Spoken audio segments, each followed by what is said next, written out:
Finally, the place I'd been dreaming of since my very first adventure.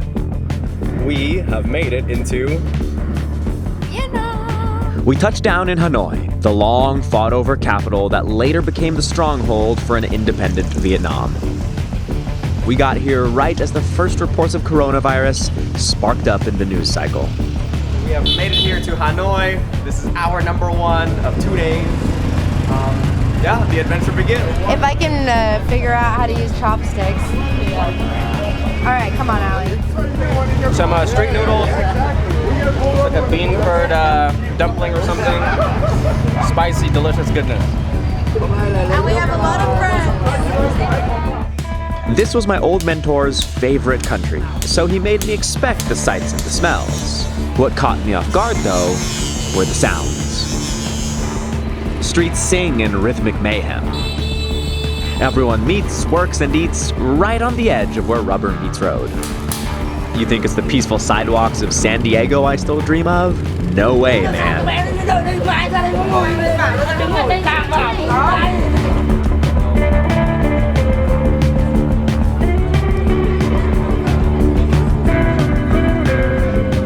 Here, there are no windows or walls that separate them from us. Everything flows from inside to out, like a river underneath stilted huts. People live most of their waking life in plain view of their community. Coming from the land of ivory towers, I never realized just how much this was missing in my life. Xin chào bác.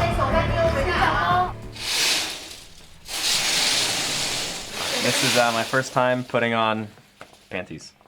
They told me to. Panties.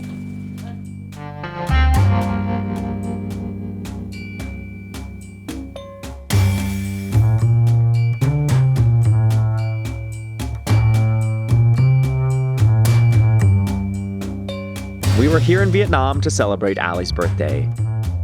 And I owe it to her for making one of the most pivotal times in my life possible.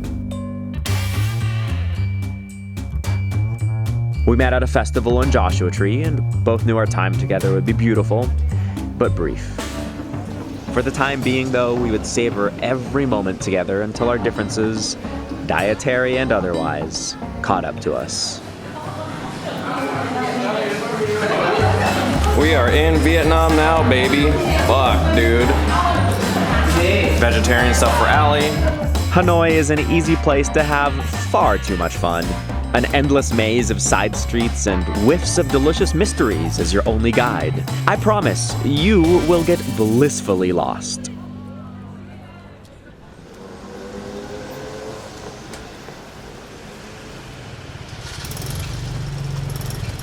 The next day, we rented a motorbike, the nimble and preferred way of travel in this country. They're beautiful and noisy. Gasoline exhaust fumes smell in the morning day in Hanoi. This is our last day here, then we're gonna head up to Sapa.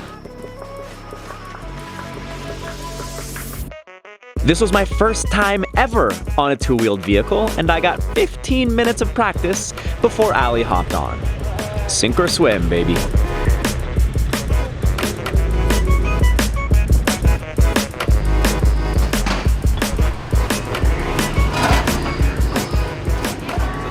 Cha. It's like a oily, delicious bit of a sour broth.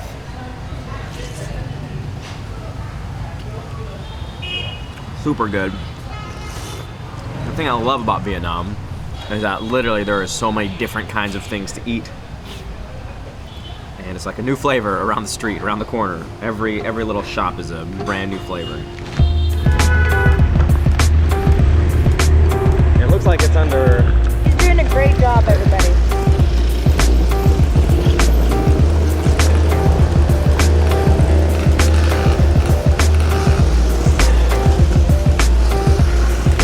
Okay, that was my first time ever riding a motorbike in Vietnam and a motorbike in general. So I'd say I'm a pretty fast learner. We're doing great. Nobody's dead yet. 120? 120? You take your home car? No, she wants to throw it in the river. I want to save him. Oh, thank you. Be free, little guy.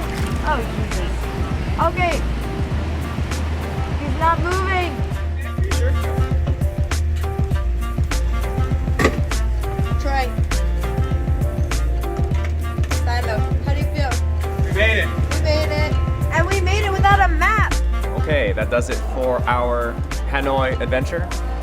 We are boarding a night bus to Sapa. Sapa is this mountainous region a little further north, closer to the Chinese border. We're gonna have our own little sleeper cabin.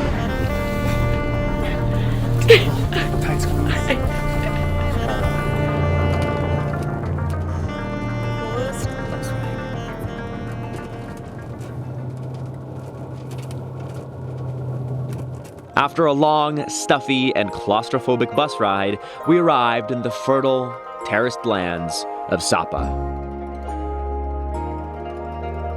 A misty paradise that winds along unpaved roads in the far north province of Lao Cai. This is the home of ethnic Hmong people, who consider themselves a diaspora. The different clans named after the colors and patterns of the women's dress. We met many of them on the road to our homestay, where we were greeted with a family-style vegan dinner.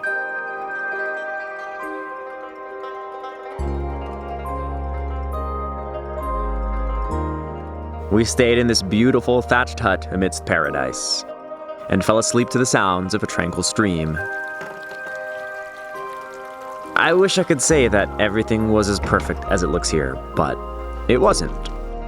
I set out with this channel to show real life like it was a movie, but that's not really easy. How do you put life's everyday complexities into a coherent story without stepping over certain boundaries? I don't really think that's possible anymore, to be utterly honest with you all about everything I experience.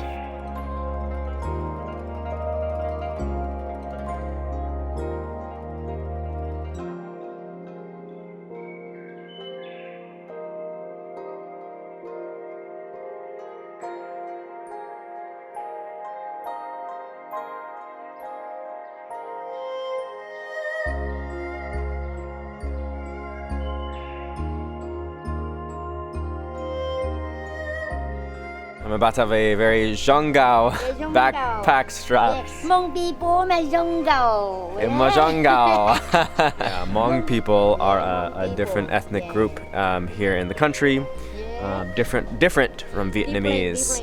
A lot of the Hmong people immigrated to Minneapolis, America. My sister is Hmong. Hmong. Yeah, good. Yeah.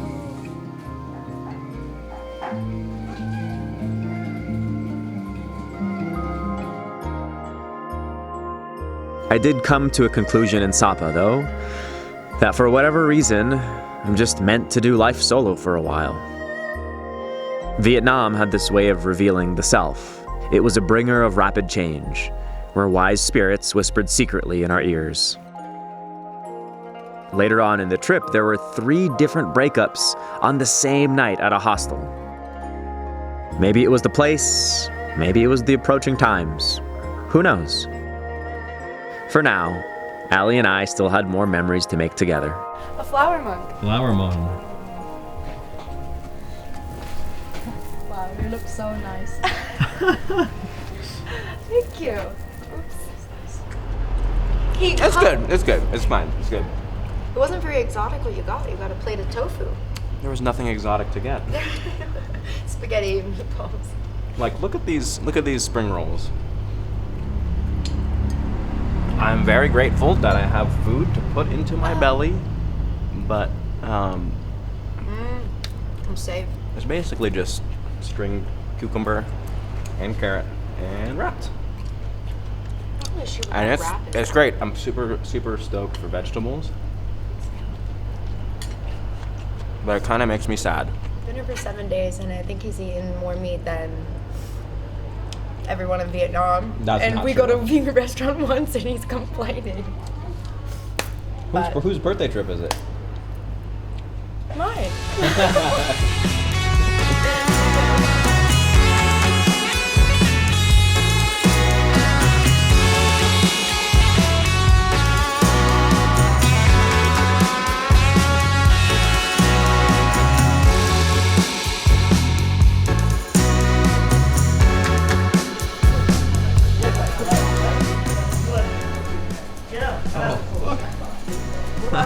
Coca.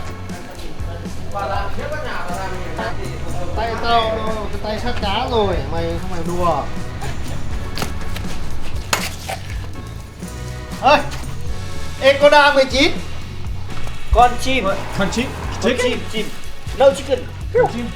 Oh, bird. This is our chef for the day. He's gonna make us a delicious meal of noodles and chicken. Ready to eat. We've been riding I'm so hungry. chicken. How you say it? How you say in Vietnamese? Chicken? Con gà. Con gà. Con gà. Con gà. Con cá. Con gà. Con gà. Con gà. I just cracked a beer, but I realized it's only 11. But it's vacation time, so fuck it. We left Sapa and headed for Haijiang, a steep mountainous region at the border of China. The greatest adventure of our lives awaited us there. Okay, we have just arrived in Haijiang. Going for a quick little trek to a waterfall.